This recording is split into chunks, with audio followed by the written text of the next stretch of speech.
La terre de Baleti, dans le groupement Balesen, s'est définitivement refermée sur son illustre notable Ngoula Jean-Di Mossa.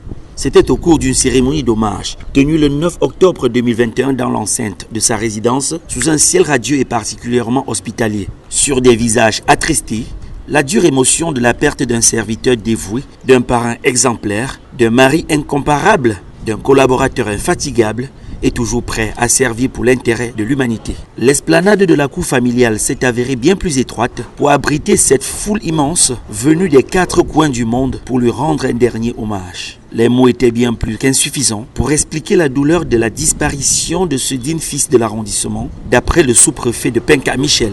Bien plus qu'inconsolable, la tutelle traditionnelle, Sa Majesté Fouamé Ngano Pascal, chef supérieur du groupement Balesen, a prié ses aïeux de stopper cette vague de disparition continue de ses plus nobles élites. Partagés entre douleur et humour, les participants n'ont pas pu retenir leur enchantement devant le témoignage du chef Baleti qui s'est laissé entraîner dans une vague de chagrin de nature poétique, aux allures quelquefois comiques, mais au demeurant très pertinentes. L'association Kenzem, l'élite solidaire, les anciens étudiants de Polytech, le port autonome de Douala, enfants et épouses Ngoula, nul n'a bien pu se retenir devant cette vraie valeur de la vie humaine dont le parcours s'est arrêté net le 8 septembre 2021 à Douala des suites de maladies. Parents proches, groupes associatifs, amis d'enfance et de jeunesse, compagnons académiques et professionnels, tous étaient là pour dire un dernier adieu à celui qu'on a aimé et fréquenté durant plus de 6 décennies. Dans son homélie, le curé de la paroisse Notre-Dame de l'Assomption de Balesen, l'abbé Gilbert Gadam, a appelé les enfants de Dieu à mettre Jésus au centre de leur vie.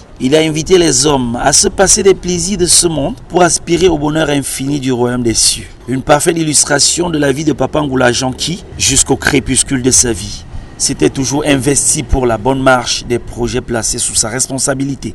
L'élite Balesen n'a pas tari d'éloges à l'endroit de celui qui, d'après sa disponibilité et son sens de transparence, a assuré une gestion sûre et assurément productive de leurs fonds pendant toutes ces années. Même dans les cieux, les anges l'attendaient impatiemment. Tant il est vrai que tout ce qui est précieux et utile aux yeux des hommes en est tout autant à Dieu. Il a certainement préféré auprès de lui. Et la volonté des hommes n'a sans doute point compromis le choix de celui qui donne et qui reprend. Au thème des cérémonies d'hommage usuelles, le remplaçant de Papa Ngoula Jean a été dévoilé au grand public. C'est son fils Alexis Ningaï Ngoula qui devra présider aux destinées de cette précieuse famille sous le couronnement de Mossa.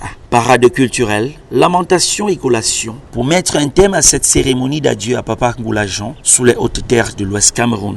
Né en 1959 à Baleti dans le groupement Balesen, ce haut commis de l'État et fervent défenseur des valeurs traditionnelles de sa communauté d'origine a tiré sa révérence le 8 septembre 2021 à Douala. Toutefois, ses œuvres et son incommensurable héritage humain constituent les fondements de son interminable vie sur cette terre des hommes.